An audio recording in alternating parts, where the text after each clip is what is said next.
and it affects your feelings on what songs mean. Yeah, I have noticed also that the songs that I loved growing up, because I a little bit different in terms of I haven't really considered myself a serious musician until the last decade or so. So everything before I How was could listening to you music. not? I was always a fan of music all those years, but I couldn't sit down at a piano and play much of anything. If you handed me a guitar, I could show you like three chords and maybe, part of two Floyd songs, but that was about it up until about 12 years ago. And that's when I really started to, started playing bass with these guys in Pennsylvania and New Jersey and started developing everything else. And it all kind of hooked into those piano lessons from early on.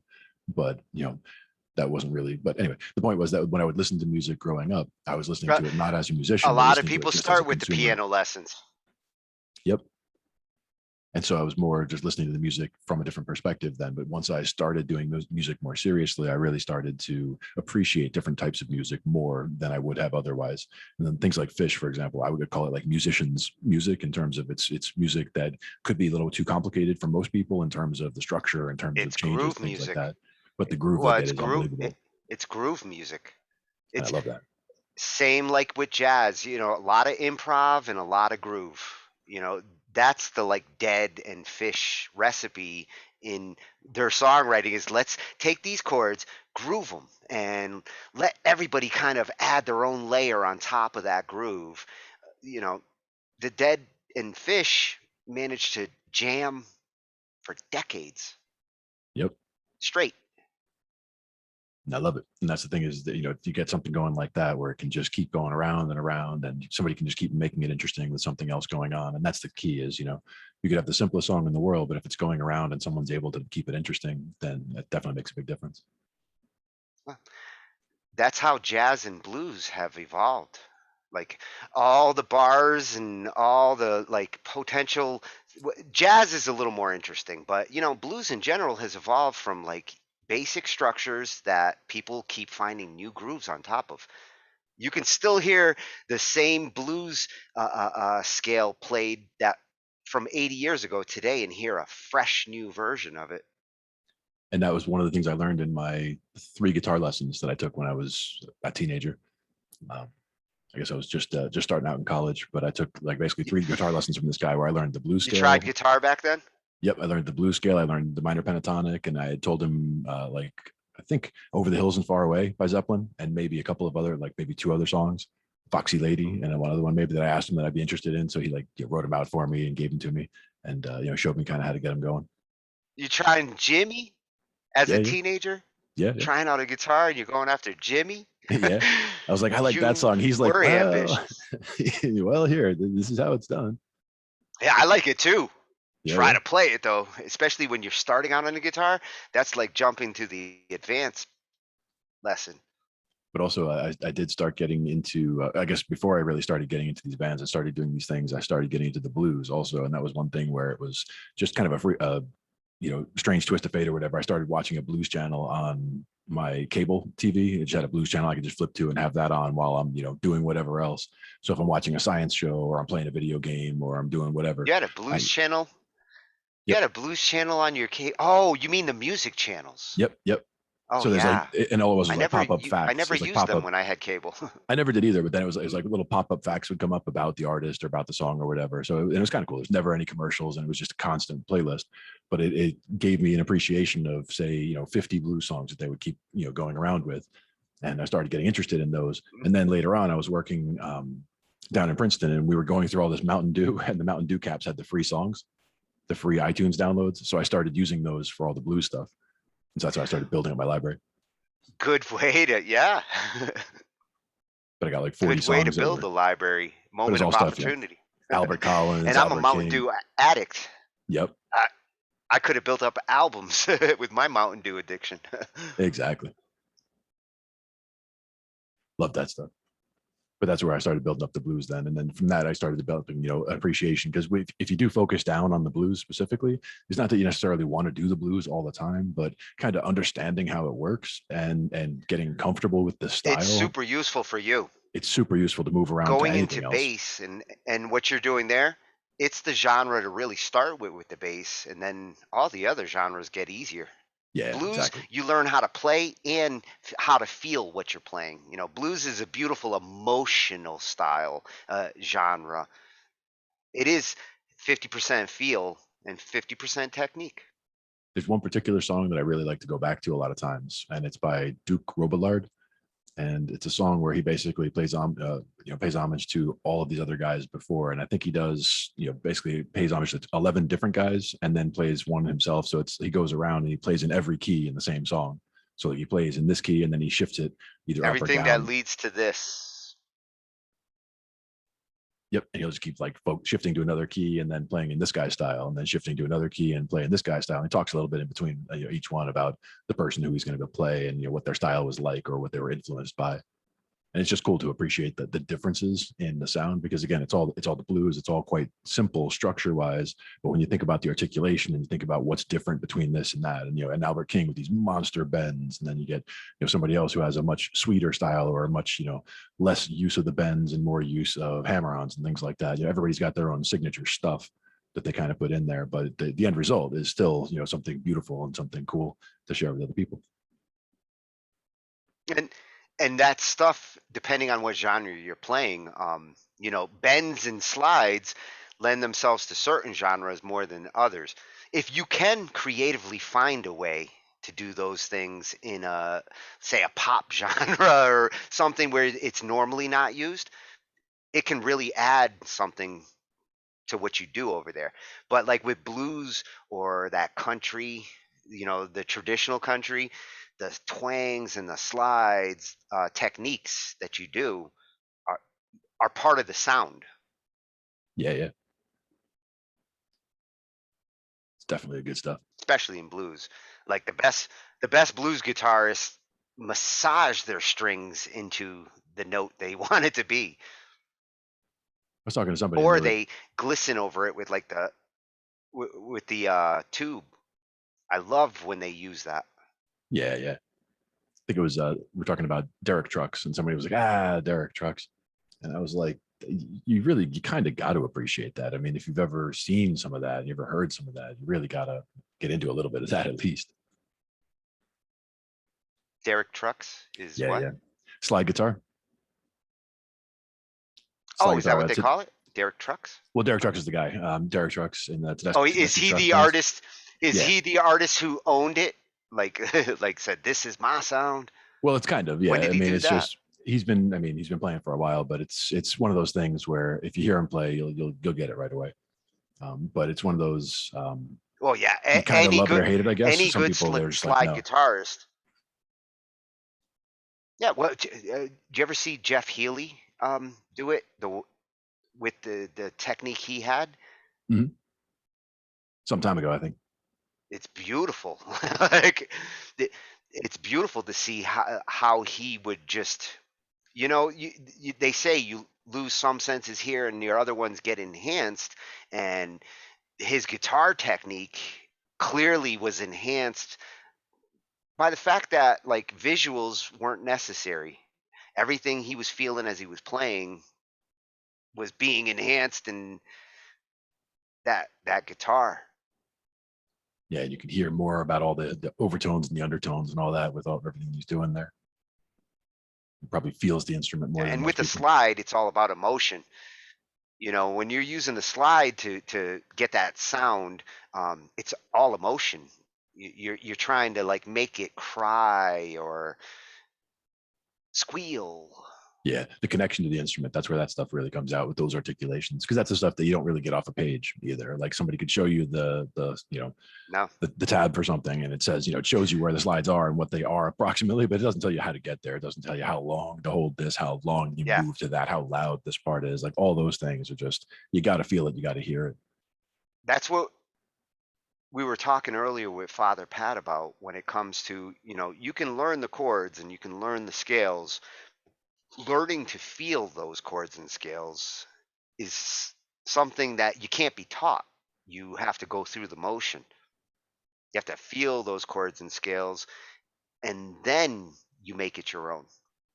That's And even, why you'll make a new song, because you'll make your own feeling to those progressions. And even if it was your plan to play jazz or something where they might not do as many bends, for example, it would still would help you to learn the blues and learn the bends and learn where they are and how they're used. And you can use Hmm. them in in the blues, you can use them in Oh, slides, blues you can use them in complements so many jazz. places. Yeah, oh, yeah, definitely. But just Yeah, understand it. blues I just use that as an complements example in jazz. terms of And like jazz. A lot of jazz, times they don't bend a lot, but they'll do slides more. But it depends, what you're doing. yeah, yeah. Well, jazz is more precision. With jazz, it's a lot more. It's funny because a lot of it's precision and seems like it's pre-planned, but the other half of jazz is the improv and working off of the jam. Like, oh, we're in this key. Well, I'll do this because this is what I feel. Jazz has the benefits of both being intricate and complex and simple and groove driven. It's the hardest genre. It's the one genre I feel like I could not ever call myself a jazz musician. I'm not there yet. Yeah, it Trying takes to, some time. I like the but one of I the keys I to get have in to is do just more of those suggestions you keep giving me, like play the scales, practice the chords. I have to do that to become a good jazz player even some of the as a ones, keyboardist. some of the videos that I found for playing keyboard, for example, specifically was talking about getting into certain jazz standards. And it wasn't like just throw a dart at a board and pick this one. It was like he had a certain couple that really focused on some key principles that would just make the rest of the jazz, kind of unlock for you. Just because they focus on these 2-5-1 turnarounds, or they focus on Yeah, this, or they focus get the on that Lego aspect. blocks started. Exactly, and get those pieces under your hands, and then Yeah. once you've got that standard, then they can branch out and turn that into oh, that's very similar to these 5 other standards where it's just these slight changes in the way the piece is put together, but it has components that are similar enough where somebody can say, oh, it's like Misty, but this, that kind of thing. See, now I'm starting to, as I'm getting out of my box with my progressions and playing with more chords, I'm starting to get into that rhythm and bounce between my left and right hand, which I think now at this point in my musical evolution, jazz is the right genre for me to go and tackle now. Oh, absolutely. I think I'm finally ready to take a serious stab at it because I feel more of the bounce and the variation. I just need to program in the scales at this point. Yeah, getting that left hand moving is A key. little I bit mean, of practice each day. that was kind of like with the drums, like getting 2 things going was easy, but the third thing was messing me up every time. And now it's more like 3 things are pretty easy, but getting that fourth thing in is messing me up. But it's like as that progression kind of moved along, it was kind of like you're ready for another, the next stage of what you're up to. And definitely jazz would be a key thing to go into, especially for the keyboard stuff that you're doing. And speaking of which, an excellent person for us to talk to about that would be Cousin Jeff. And shout out to Cousin Jeff. Like he can come on here anytime. We'll Yes. get him in here one night, and we'll definitely talk. He'll talk jazz all night. We'll talk Well, all he's kinds the of stuff like that. improv king. Exactly. I would imagine that genre, like because of the improv that is so useful over there, he's an improv king. It doesn't matter what genre he's in, he's just like goes, goes, goes. Yep. And it doesn't matter if it's on the keyboard or the guitar or the bass or the drums, or just throw him an instrument and tell him what you want to hear, and you'll get it. So we'll get him in here definitely one night.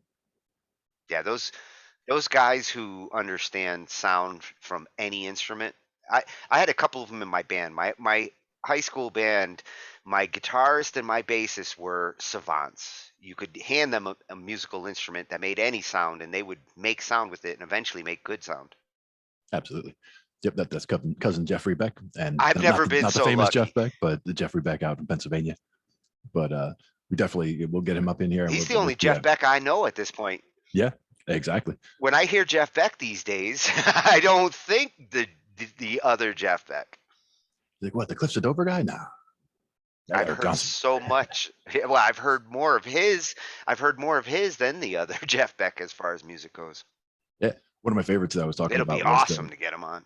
the emotional stuff, like what we talked about the one day, is that how everybody talks about minor chords are sad, or making a song with minor chords is sad and a major chords are happy. But it's certainly Emotional, possible to do the opposite way. You could make a sad emotional song in chord major, construction. you could do a sad song in major, and you could do a happy song Yeah. in minor. And Jeff's the key guy to talk to about that, because you could just you could sit him at a piano and say, give me something that's happy and major, and turn it into something happy and minor, and then have me something that's sad and minor and turn it into something sad and major, like that sort of a thing. Well, he can.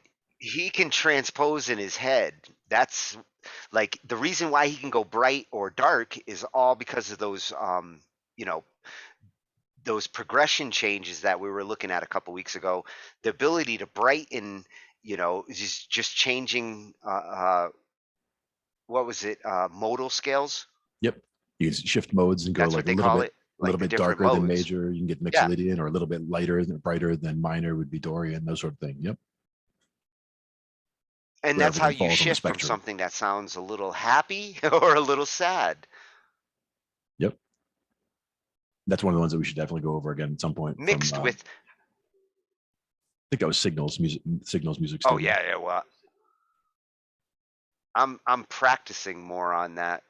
I have started to like stretch my scales out and try starting in some of these variated scales Yep. modes. Three of the ones actually that I found, that not necessarily to go through for us together, but ones that would be good to look at some point, are from Signals Music Studio, and they're talking about modal mixture. And like this first one was one going back and forth, where the jam is just going back and forth between E and A minor, and he's basically laying out the chords or the notes on the guitar for E Oh, major on I this know that side. jam. Yeah, he's laying out the notes for E major on this side and E minor on that side. So instead of E major to A minor, he's doing E major to E minor. So you're basically staying in the same area, but just shifting from major to Oh, minor. And even though because the jam is he's going major shifting to the minor, third. he's shifting. He's just staying on the one. He's just doing an E major to E minor, but the chord structure is going from E major to A minor. And I have it loaded up for later. We can check it out. It's funny. I might have actually been doing that before the show started earlier when I was jamming. I think I might have been doing that, except I was in F sharp. Yeah, yeah. Just to transpose them with the same Yeah, idea. if you got that, let's see what that sounds like. Sure. Let me Yeah, load it up. I've been bouncing on this technique for the last couple of nights. It's been this like melody, this rhythm that's been filling my head with this new song. Nice. I love when that happens. Yeah, I'm trying not to ignore it now. Like, hasn't happened in a long time, so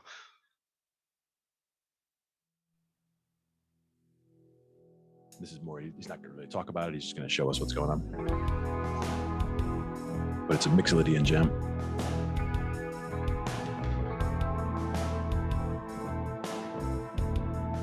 For the bass, you just got to pedal on that E.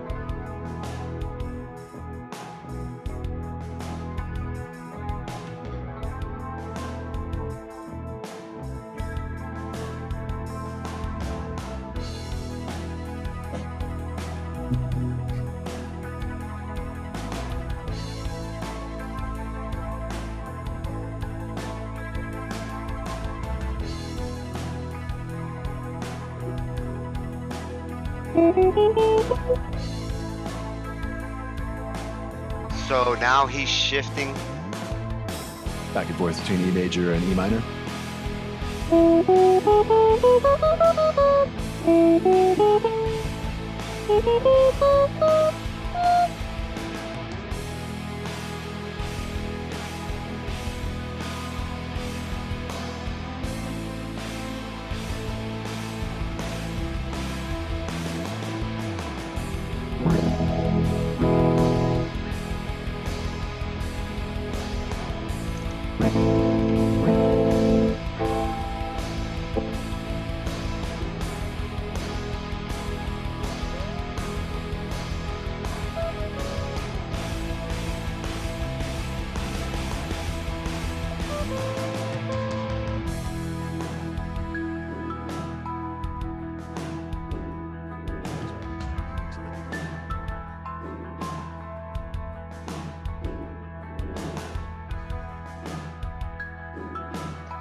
So now he's using Mixolydian.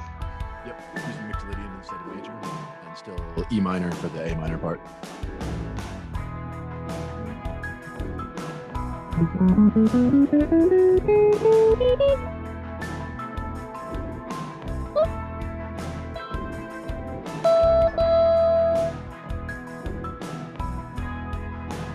That actually works okay.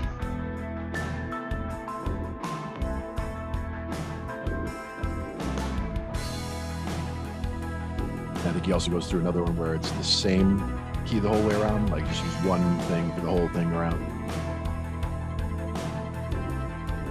Ooh.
That is a really good exercise.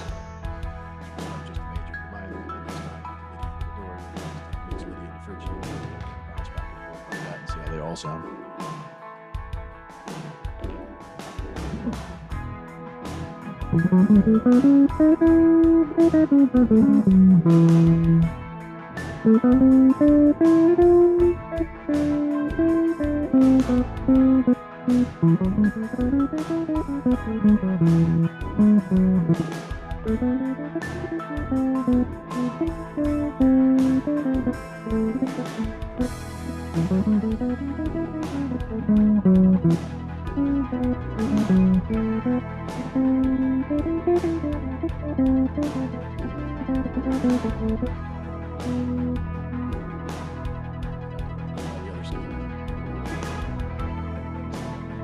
Definitely, that's one for cousin Jeff. Get about the Hungarian minor and the harmonic minor.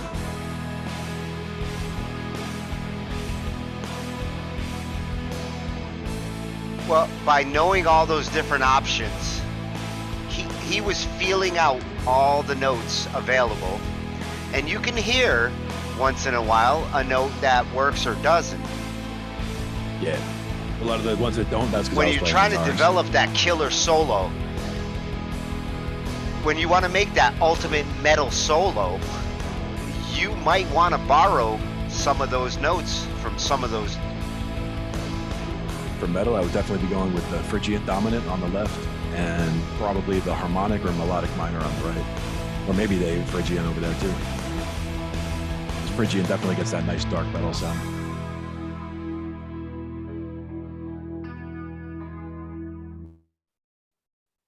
I was definitely a fan of the way that kind of brings it all together. And Doing them in jam tracks that like that. is especially useful if you're as a guitarist trying to like feel out a solo and come up with that like perfect, back in the old days, you had that perfect solo. You want to know some of those mode potentials when you're looking for that extra scream or different sound at that melodic moment in the solo, And apologies to Signals Music because Studio there's definitely a shift. for me playing my guitar over that, because that was me like just hunting around for some stuff in major and minor, bouncing back and forth. e- ex- Exploring the options. Yep. There, he had another one that was for a D Guys Mixolydian like jam. Jeff, they they do that in their head in real time. You know, Exactly. I wish I had that kind of savant ability because I want to do it, but I have to convince my brain to convince my fingers. It's a slow process. Yeah, but that's all it is though, is convincing the brain to convince the fingers. And once you get it, even at a very slow speed, like work there, once you've got the kind of concept locked in, building speed from there is very, much easier than trying to, learn tons and tons of new stuff. So like just get the feel for the basic form of it and then just try Yeah, to get and the speed up. learning your melody potentials by knowing all those different notes in those different modes, playing on top of those two chords, that's as useful to a singer as it is to a guitarist, because that's also where singers tend to do it naturally, and actually most guitarists do too. I bet you most people don't put the thought, they don't even realize that they're shifting modes in those cases, because they just find the note they're looking for, and turns Exactly. out like, wow, you hit a Phrygian note there by Yep. doing what you did. A singer might not even know it, Yep. but Not that's everybody. useful to understand as you're writing on top of something. That's just E major and A minor there. That's a very common chord progression, and there's like 12 ways to solo on top of it. Exactly. And even if you just took a little piece of each of those and worked your way through it, it might not all sound cohesive, like it's all part of the same thing. But if you went through all that, you'd be exploring all these different options, and you might say, "Ooh, I really like option 3 on the left with option 6 on the right, and those two sound really good together to make a nice little jam section." Yeah, you tend to find that special chord because, like 90% of my progressions are common things. And then once in a while, I'm looking for that one thing that turns it into something not so common, the melodic chord or the strange key shift. Yep. And a lot of times you'll find it's just one of those little changes that you weren't even thinking of, like the Lydian shift, where you're doing a sharp 4 instead of major, and it just makes it that little bit brighter than you were expecting, or than anybody was expecting, because nobody was expecting you to go to Yeah, the that sharp is 4. really helping. The thing that's helping me to start with new keys more so is understanding that modal shift that from that video we watched before. Now I'm thinking of my starting keys differently, Nice. so I can do more modal shifting. Yep. And it I got to just find opens the up so ones many that my options. fingers groove the fastest with. Yep. And he talks about those too, with the different hand grips in that other video that we watched, with the to writing up the different modes and doing the different ones. He had the one hand grip where it was just the pentatonics. And so like the first five, you play the 5 note pentatonic, and the last 2 notes you played are the first 2 notes of the next pentatonic, and you just slide up that way. So it's kind of like Yeah, so you can kind of link them together that way to make it's that getting form the that. slide. Yeah, yeah. I started to see it the other night as I was practicing when I was talking to you, and I was feeling out the slide, especially with my left hand, which is like backwards. Right, right. Trying to get Seeing the that thumb on the. different roll from the left and right side. Yeah. It's what drives me crazy with keyboards, you really do need both your hands to cooperate the same way. You guys are lucky sometimes with the guitars and basses because your hands do what they do on each side, and they get better and better at doing it, and they don't have to be as complicated as the other hand. You'd be surprised though that the getting Your the two hands plucking together takes hand, time in the beginning. oh yeah, I would So you're imagine hitting it's. it and you're I fretting mean, it at I the have same time tried to play plucking. guitars. I know it does get it, especially when the finger pluckers, and it is as complicated there. if not more so. A lot of articulation options with that. That's what I like about fingerstyle.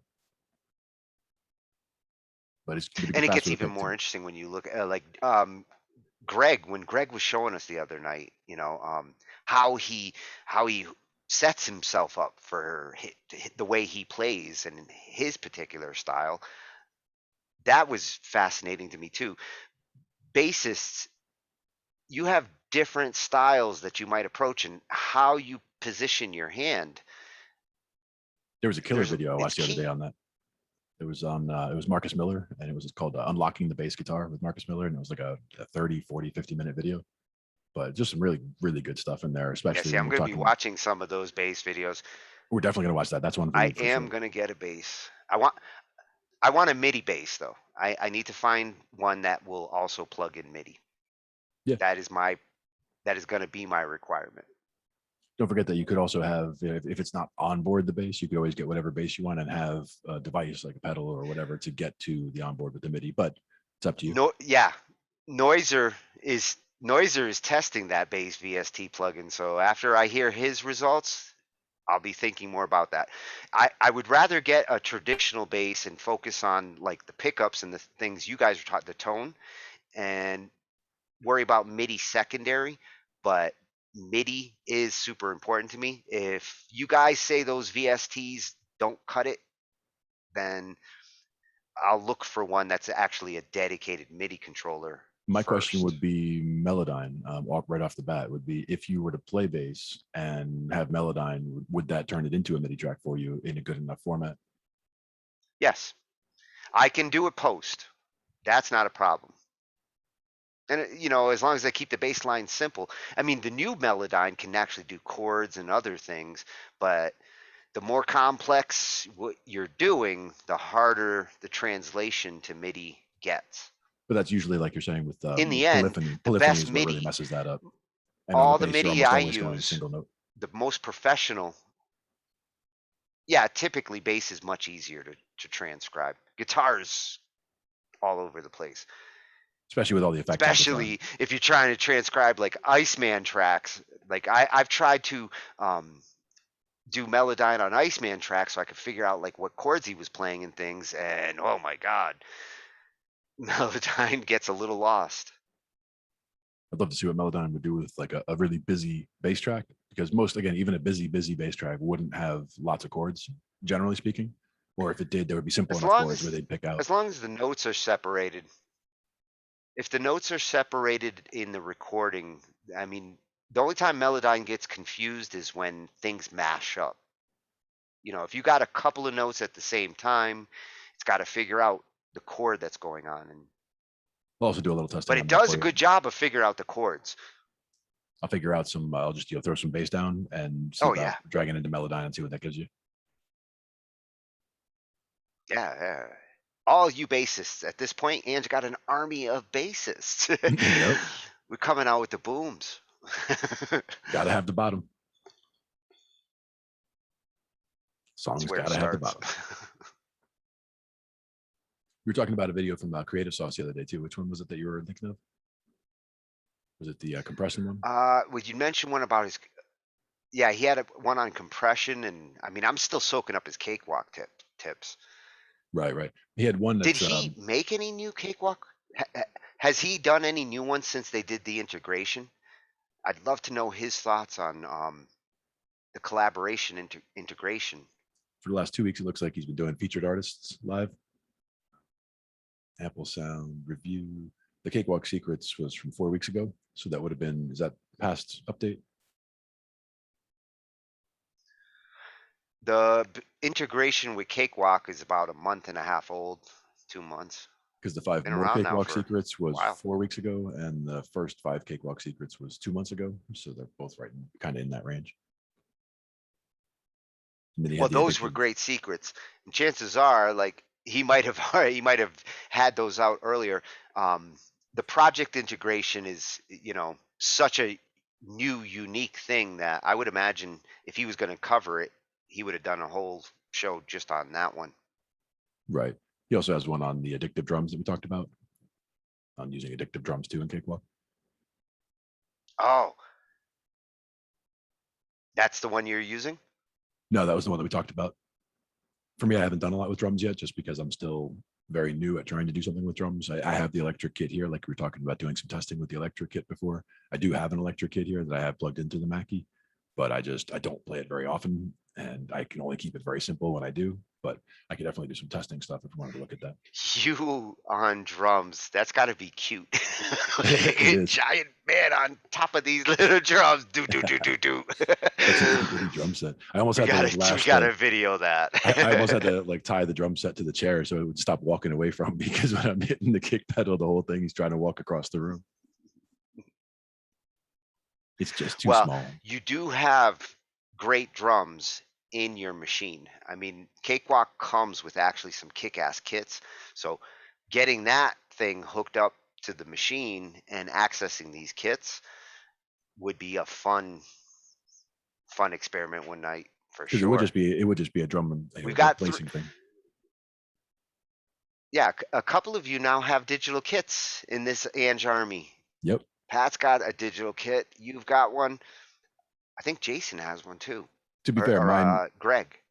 mine is about the cheapest kit you can probably find. So it's just like one big solid piece of plastic is the like for the toms, and then the snare kind of attaches to the slider bar in the front. It's nothing special, but it should definitely Even work for testing. even the cheap, the beauty of like the drum controllers out there. Back in the 90s, you would have wanted to be hesitant because in the early 90s, they were just starting to make those digital kits and you had a lot of lemons. After like 2001, Alesis kind of mastered the art of like cheap digital kits. And by 2001, even the toys for kids that were coming with better shit than the professional equipment a decade earlier. I was actually thinking I about the would be ones instead happy of to take like a digital drum kit. I would try drums if somebody got me a digital drum kit. instead of the one like this where it's big solid piece of plastic with the rubber, I mean, there's a good solid bounce to it, which is one thing, but you definitely have to get right in that middle. I was looking at the ones that were more like At fabric least that you're you're not going to hitting. wake your neighbors. Exactly. I shouldn't. I mean, the one thing You is that know, it you is still, might there's still wake. a tick, tick, You're in an tick, tick, tick, apartment. tick. It's still, hearing the Mm. drumstick striking Oh, it's something, but still that's why I it's tried to still pad it noisy. underneath. I tried to pad it underneath. So it's sitting on top of like a couple of Yeah, sweaters or whatever to try to, reduce the impact on the floor. yeah. You can alleviate for that situation. Like you can alleviate enough of that noise so that it stays contained in the room. But there's definitely no way It's I'd be doing better metal than dealing drums. with a real drum kit. I would definitely not be doing metal drums on there because there's no Yeah. double kick, and like I'm not getting both feet on that on that one pedal because I think I'd break it. Well, you because it's MIDI, you would end up doing it post, or you would, it, if you wanted to, you could double kick your bass through MIDI and have it do it in real time, so that every time you hit it, there was a drr, and that's a MIDI trick, but it would accomplish the same effect. I could also That's do the why drum the drummer replacer, from and Def Leppard was able to stay the drummer of Def Leppard. I could also do the drum replacement and do it on the low tom and just use both sticks and like whatever kind of speed I wanted on there and replace that with the kick sound.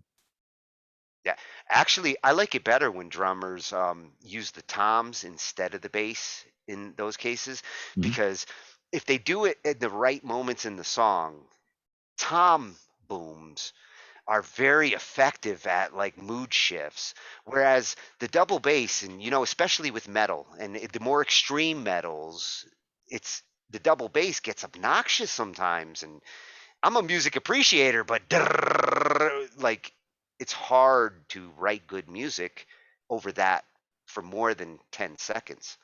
Yeah, for me, You have to really come up with something good. it's the dynamics issue of a song where if it is like that with the kick drum the whole way through, that means you're at like 100% the whole way through. So it's you get those brick waveforms and you don't get any space. There's nowhere for the ear to take time and grab things, Yeah. and that's where an appreciation for slower stuff like blues and stuff like that gives me appreciation for those things which are missing in metal. But I appreciate metal for other reasons, like the speed playing and the articulation and the types of things Well, you can do there is definitely different. if you have a really good if you have a really good metal drummer when they're doing their double bass, if they're giving it dynamics, I don't mind hearing if it has swells and Exactly. goes quiet and comes back. A drummer who, and with digital, That's something that's hard on the analog side. It takes some effort to make that double bass. Those drummers are like exercising the whole time. With the digital side, you can accomplish that with a lot less force, and in some cases, that swell in and swell out. Again, you end up doing it through tricks rather than through force. An analog drummer has to be really good to change the level dynamically. Analog equipment requires you to change the level. Yeah. We should definitely also have Jason come on sometime and talk about doing drums in Cakewalk or what have you for metal there, and anybody else Yes. really who is Oh, also doing I've been drums, but they're pushing it for the doing last two software. weeks. Nice. Yeah, an easy drummer tutorial. I'm hoping he'll give me one because I wanted to add some drums to the Night on Bald Mountain piece that I did, and I did a little, but not. I hear stuff that I want to put in there, and it's that kind of like crazy drums that he programs. So I know if he can show me what I need to see there, I can put it into that and Nice. turn it into a whole bigger piece. Yeah, and that's where like drums again are the one thing that I usually have the most difficulty getting in myself, just because me and my limited kit, or me and my MIDI keyboard, or me and trying to do it through the DAW, are definitely not up to par for full ready to go out of the box drummer. So that's where I have to do a lot of work on those to get them better and listenable, or I have to find somebody who does Look, better drums and do it from there. drum But drum programming is as hard as drum playing. In I mean, I guess for some people maybe not. I can paint and I see the rhythm typically, but for the kinds of drums that we're talking about, like progressive metal, you can't paint in a normal sequential order because there's a lot of off hits and things that don't go just on the first hit like of every block. yeah, Progressive metal programming is very complicated. even stuff that wouldn't look right when you're looking at it on paper, but it would sound right when you're hearing it, because it doesn't make sense on on paper, like you're saying, the off hits or the off time stuff. But then when you actually hear it, it's like, oh, that's how it does that. Yeah. Yeah, looking at them in pattern, when I see some of these drum patterns, looking at them visually, um, you don't appreciate the randomness that good drummers can put into. They don't hit in perfect time. And that's the difference between the human and the machine when it comes to like how you build your beats. And you can build your beats on a machine, but it's the humanizing of the off time that machines don't do. They don't do well. Yeah, that's right. You got to have some humans in the band. A robot has a hard time acting like a human. They are getting Have better you ever options though. checked out that AI that they have? You know the AI that they've been building to be a songwriter? Like supposedly this thing can like it composes pieces. I've heard something It's about an it, but I haven't AI, seen it but it recently. can write Nice. based on everything it's ever learned about music. That's true. I mean, they should be able to do that. It's just a question of But is it complexity and a question of what it comes out with. well like yes, they should be able to do it. But what is it enough to learn? If you learned every song that ever existed, does that make you a songwriter? By Not itself, at that learning point. all those songs won't make you a songwriter because Writing a song makes songwriting you a is an songwriter. expressive thing. And how do you program a computer to express feelings that it doesn't have? Because that's part of songwriting. It's not just the construction, it's not just the math. The computer can do all of that, but the computer can't feel, at least not in a way we understand feeling. You can't feel it, So but it can how does definitely it it can do write a song? mimicry. It can do mimicry and mimic what it has seen work in all these other songs. Like if it decides, like how does it decide what key it's going to be in, right? Like you might say, oh, I'm going to do a song in B flat minor or whatever. Like you just pick a something and go. How would a computer pick that, right? Like it's going to do a random thing. Is it going to go by what it sounds like? If it's going to do a random thing, that's easy enough. You tell it to randomize a key and go. And then, is it going to build structure that it's seen before, or is it going to build structure that's brand new? That's where the question comes in for, whether it's going to be something that's unique that the robot actually came up with itself, or is it just mimicking what it saw, humans do in the past? And that's where you'd really find that break between if it's something was able to, AI write a song, or if it's just copying what it saw done. Kind of subjective though. It would be tough to, if it managed to write something, it would be probably hard to determine whether it was, something that would count as unique or something that was copied.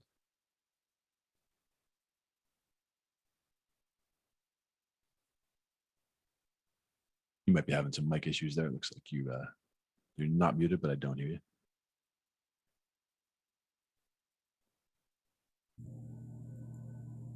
I hear something. It's background now. There we go. Yeah, yeah. Okay, can you hear me now? Yep. My headset died. Ah,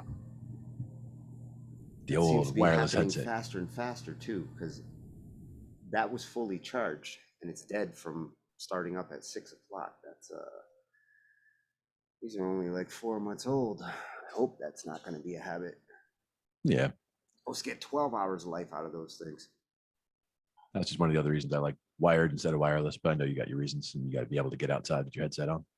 Yeah, well, if you get me a wire that reaches like 40 feet out, and it doesn't tangle as I go, Yeah, that's what I have. because I have ripped some shit down I've, moving around with these headphones. I've ended up rolling over my cable enough times where I've like messed up headphone extension cables that way because I kept rolling over them on the chair.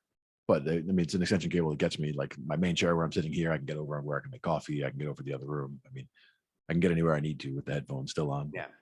Well, I do have extension cables, and I got one of these a couple months ago when I was getting all the headphones and everything else. I got these little like $3 rollers that Right. slurp up the excess cable. Nice. So I do have like a 25-foot headphone extension that I can walk around the room with, but I don't like it just dangling off when I don't need it. Yeah, well, it's good to have that option though when your wireless not working. Good thing to have around. Yeah. Yeah, fortunately, I do have another wireless, but it's on the Plex, which is in the same room, but which is in here. So I may end up switching to along the way. But right now, I'm good with this. With the Logitech charge.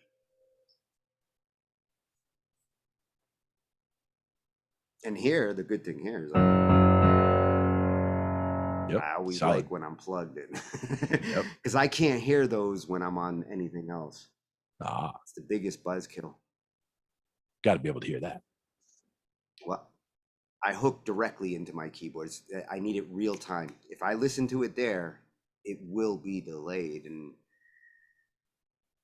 I don't know how you guys out there play with delayed timing, but on a keyboard, it's really hard. The thing that used to kill me was with was it Rocksmith, maybe Rocksmith for the PlayStation, where it was you plug in your guitar to the PlayStation and you'd be playing along, you play chords to like play a video game, shoot down the aliens or whatever. But yeah, it started with a little bit of delay. Wasn't it you who showed me? It was probably me. I thought it was you who showed me Rocksmith. I loved what they are, the answer to these Guitar Hero games, which don't teach you how to actually play an instrument. They just teach you how to react to light. That's a video game. Right. Rocksmith, I like their approach because tomorrow's kids are going to be learning that way. Yep. More and more are going to go that route. That's tomorrow's piano lessons. And I bet you it's not going to be as bad for them. And they might stick to it and stay with it instead of like us, come back 20 years later. One thing I'm looking forward to is when they get things like gloves that you can play piano without anything else. It's just you're wearing the gloves, and so when your ring finger touches down, you hear that note. And it's like just like the invisible keyboard. Did you see that? Did you see that video? Did you? Hey, Ange, see if she's listening.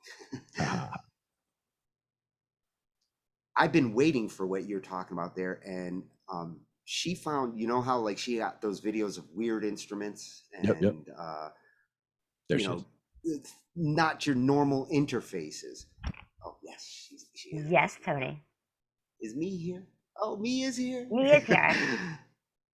Do you do you Do I have that video of that guy that was showing, like, he had 5 interfaces, 5 different musical instruments, the and weird one of ones? them had the finger.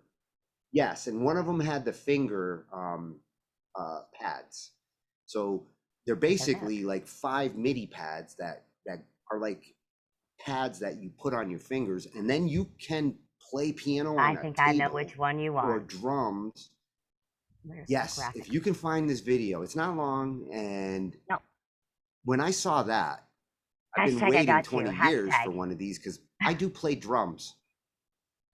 Oh, you're Do awesome. you? Do you? I do play drums. I just can't play them on an actual kit.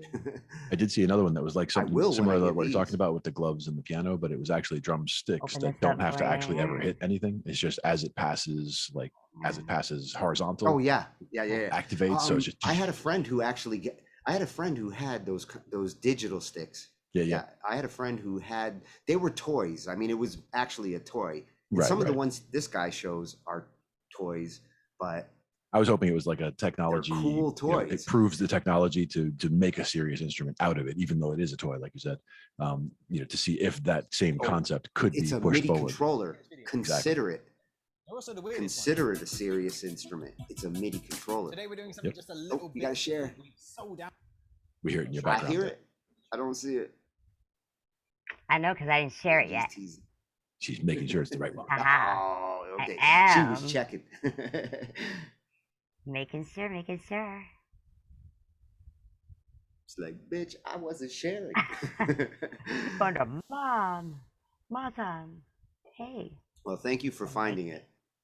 Absolutely. An instrument enough. For the sake of this video, Because we're going to this call it is an instrument. cool. And they're also the weirdest one.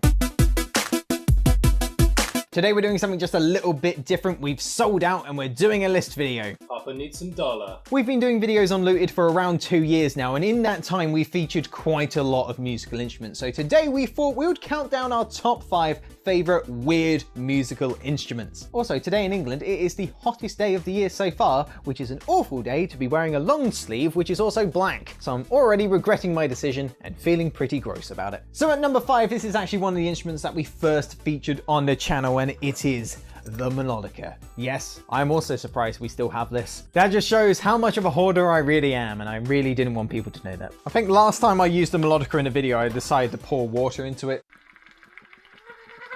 So I'm hoping it still works. So here's the cherry red bad boy that is the melodica. And like with most instruments we feature on this channel, when we do a video on them, I don't go ahead and practice on them and generally get better at them. I completely forget about them and I never play them again. So yeah, despite doing that video about 2 years ago, I'm still very rubbish at playing this, but let's go ahead and try giving it a go. And maybe for some reason, miraculously, I don't suck at it as much as I used to. You want to blow into it, Charles?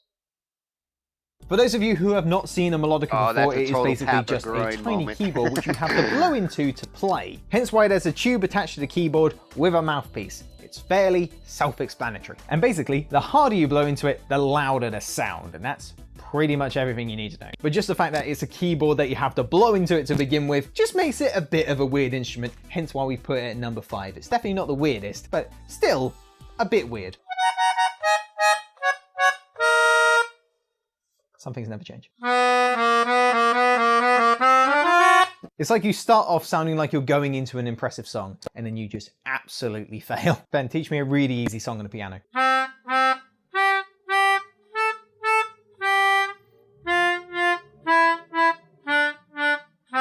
All right, definitely not gonna mess that up.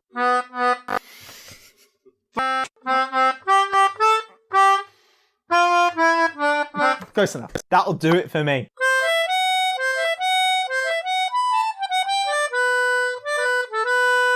Can't remember the rest. Oh, God.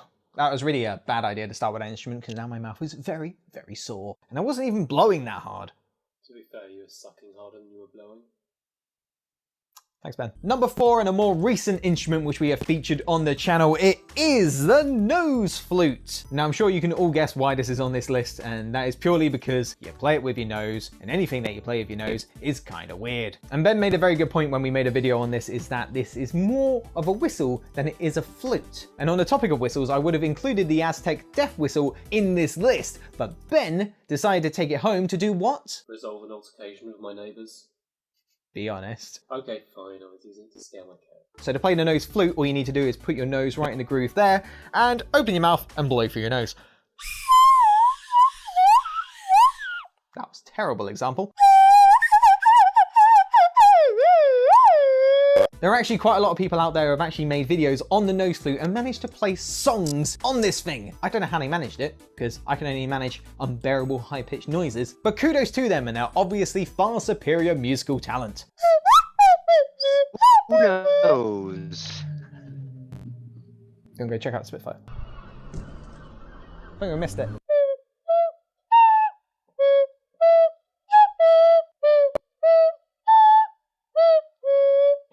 Yay! If you can play Smoke on the Water on an instrument, you've mastered that instrument, as far as I'm concerned. For number 3, we have an instrument which I'm pretty sure not many people have heard about, though when we did a video on it, it did get a surprising amount of views for something with no real brand recognition. It is, of course, the U.B.D. piano. Now, the U.B.D. piano is a hand-worn instrument which has 3 different There it sounds. is. It has piano sounds, handbell There sounds, you and go.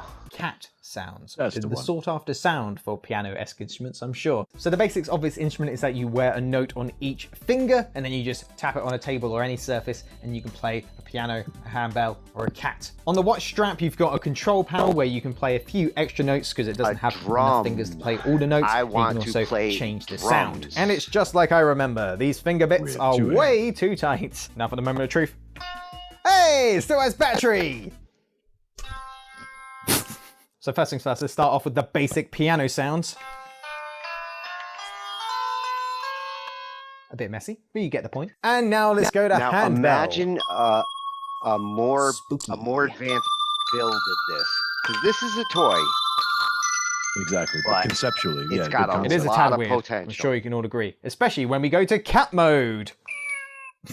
If you get rid of the plastic Forget parts how ridiculous that is and turn it every into time. pads on your fingers, oh my god, this is the future drum machine. That's The the sound of a future bag drum of cats machine. hitting the floor. Ah, it's a terrible thought. Finally, I'll be able to play drums.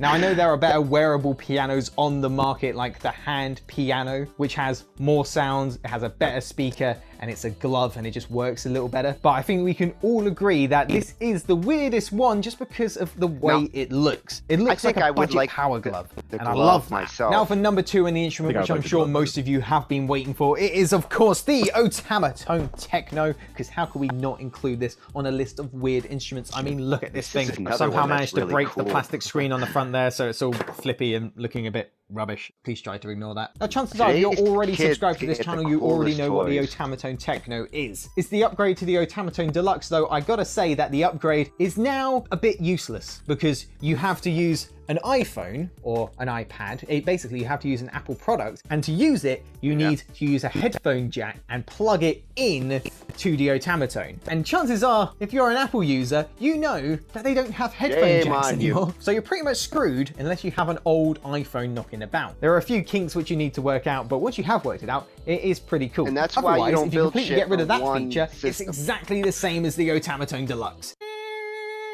It's also why you don't throw out old iPhones. So a quick rundown of the features. You can plug it into the wall using the DC jack just there. You can also plug I it into still an have an iPhone amplifier 3. using the audio out. You then got the Otamatone Link thing, which is pretty much redundant, and you've got a volume control and on button there with pitch functions below that. Simple, straightforward. If you want more detail, check out our previous Can video. you imagine now let's being hear on its stage with beautiful, that? beautiful singing voice. That's a Pat McGroin instrument. Better question. Can you imagine? Like Don't a look at little me, sperm look at the cell. Otamatone. On stage with Damn, that? there we go. That's what they're here for, Ben. That's what they're here for. Oh, he's a bit dusty on the inside. Yeah, giant U with little that.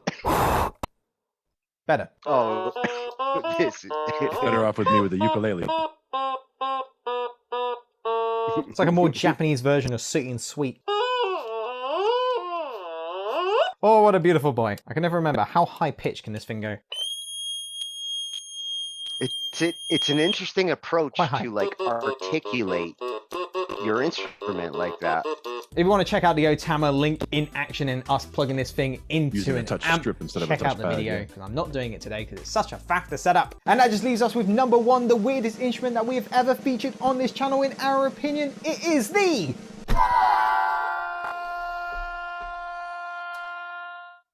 silly squeaks. Still not sure if we can call these things an instrument or not. For the sake of this video, we're going to call them an instrument. And they're also the weirdest one. Now, right now, you're probably thinking these are obviously just children's toys. They don't even resemble a musical instrument, but I they gotta do get make these for cute my- noises in my a scale. And if it has a niece's scale, kid. it's a musical instrument, if you ask me. It's got a scale. Oh, Wesley is gonna love these. If you can play chopsticks on it, it's a bloody instrument. They also make different noises if you rudely poke them in the face. He seemed to kind of enjoy it really, didn't he? Right, I take it back. They all kind of enjoy it, so I guess it's not rude. I found the French one. See, that's an Ange instrument. Get Ange making some I think special what I'm Totally getting an out of Ange this video is that I can instrument, only yes. play Twinkle it's Little cute as Star hell. on most instruments, and that's pretty much all I've got going for me. I mean, it's better than nothing. So these guys are actually based off of Japanese toys, which are pretty much the same, but instead of weird little animal creature things, they are just cats, and they make meow noises, kind of like the Ubida piano. These ones are more fleshed out than the cat ones, because the cat ones just make a meow noise, whereas these ones, they make a little noise when you press them on the front, and also they have a different mode, which plays a song, which you can then play to, which is kind of hard to describe. Let me just show you.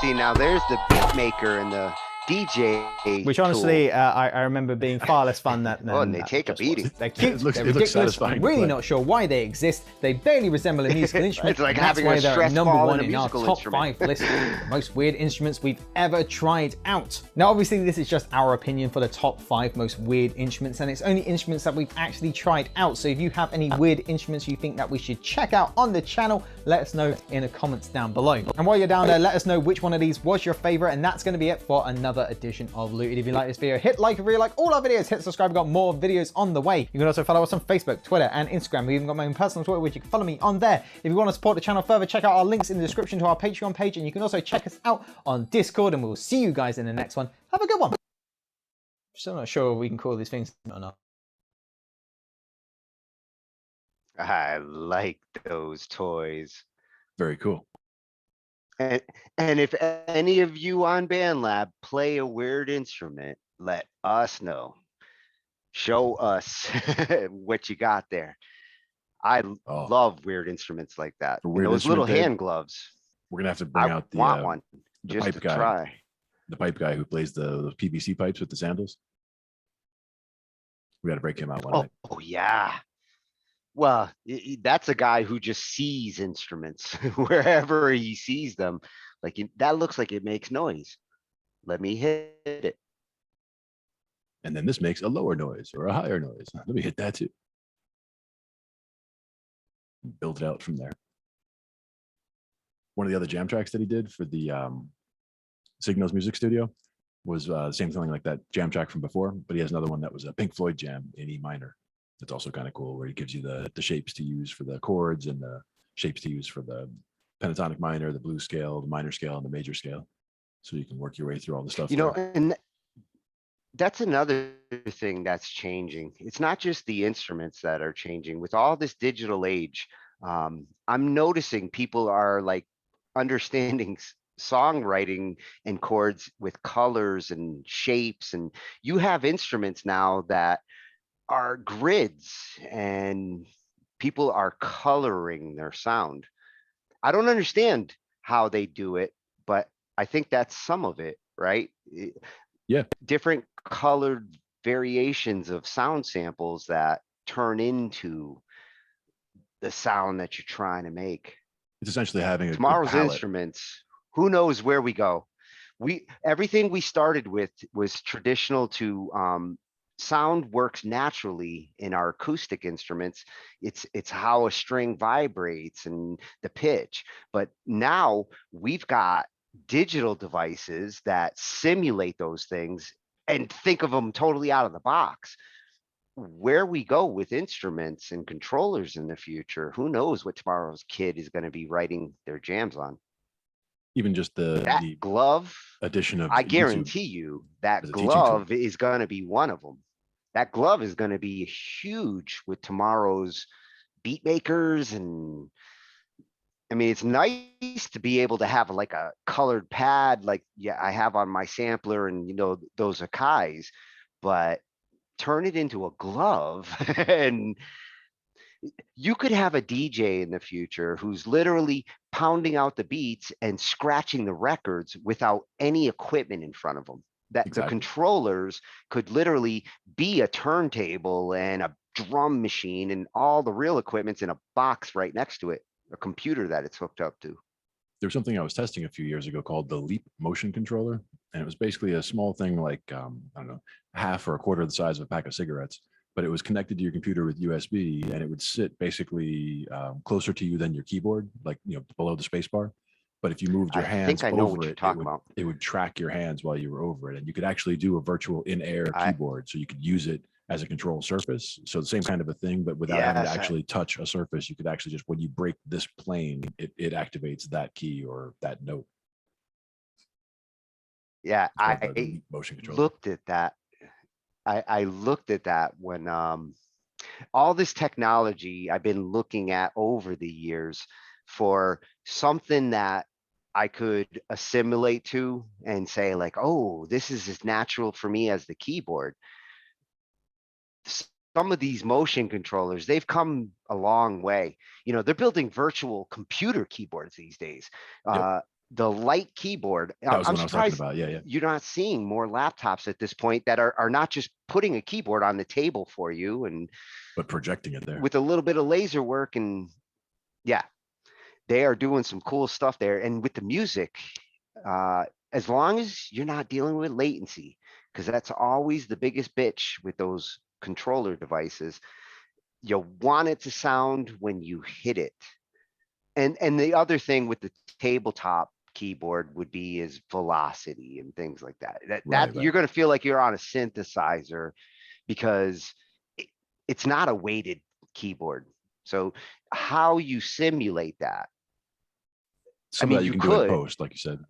A sensor, well, you would do it in post. If you could write your nice piano part, truth is I could play everything I play over on the other keyboard with the plastic keys.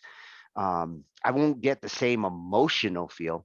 I feel different when I play on a weighted keyboard. I articulate different. When I play on the bouncy shit, I feel like I should be playing like, Prince and, Runaway from Bon Jovi. Nice. But I tend to want to be playing like, Beethoven. You gotta don't feel the do that keys on for the that, yeah. plastic. And that was the thing when I went over to my Yeah. sister's house a couple weeks ago and sat down at the piano just to try something because I haven't sat at an actual piano and felt the actual weight of keys in a while.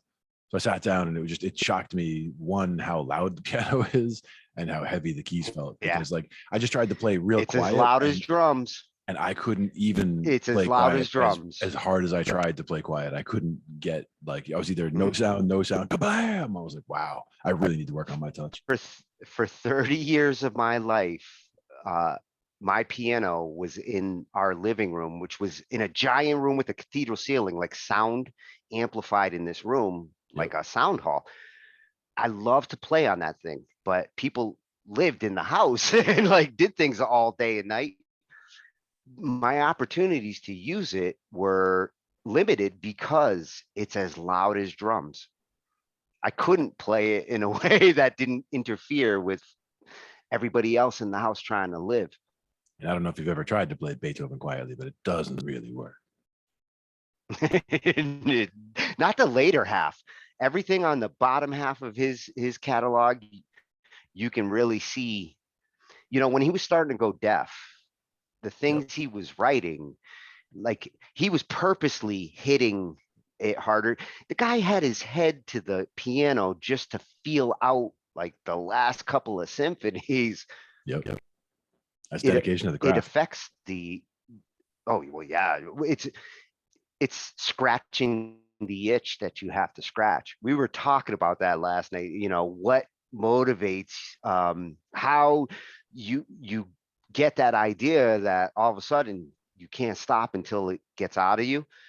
The creative itch for those who have to scratch it will make you put your head to the piano and pound out that symphony. Yep. Got to do what you got to do. It's just about And finding a way. those who love sound so much, who deal with the adjustments, because I think everybody has certain sonic limitations, or you have to know your ears really well. Ange is a beautiful example of like how much you can hear in sound, even when you're dealing with hearing disabilities. And to come back from that and then get to hear more of it, it's like a blind man getting their vision back after you know not knowing what colors were. All of a sudden, it's a whole new universe. And a whole different perception of what that universe is. She hears things we don't. I know she does, because she hears shit. I hear shit normally that people don't, and she hears more. I think we're closing And in some of on that's some, like construction, but she hears sound the way it's supposed to sound. I think we're closing in on pumpkin time this evening. Oh, So maybe oh wow, holy shit. Midnight, huh? yeah, midnight. How about I take us All out right. with the Pink Floyd jam in E minor, just so that it's something, a little music playing at the end. Oh, killer. I'm all into Pink Floyd. I finished the wall, and any of you labbers out there that want to hit those wall tracks, I want to put together Band Lab the wall with all the forks that because there's a bunch of killer ones. Wait I will till you definitely jump hear on some of some of those. there's a bunch of killer ones in there. Let's try this over here.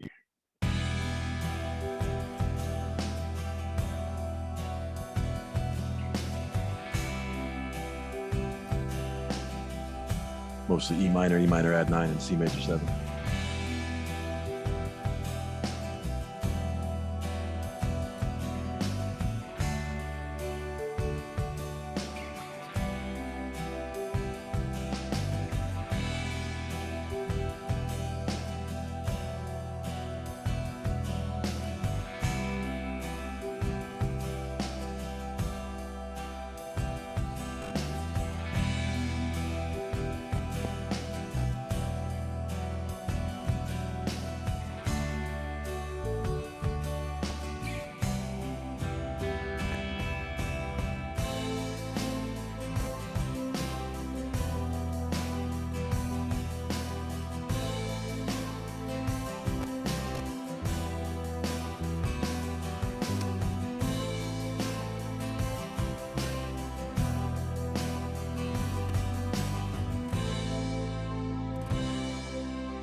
Very cool.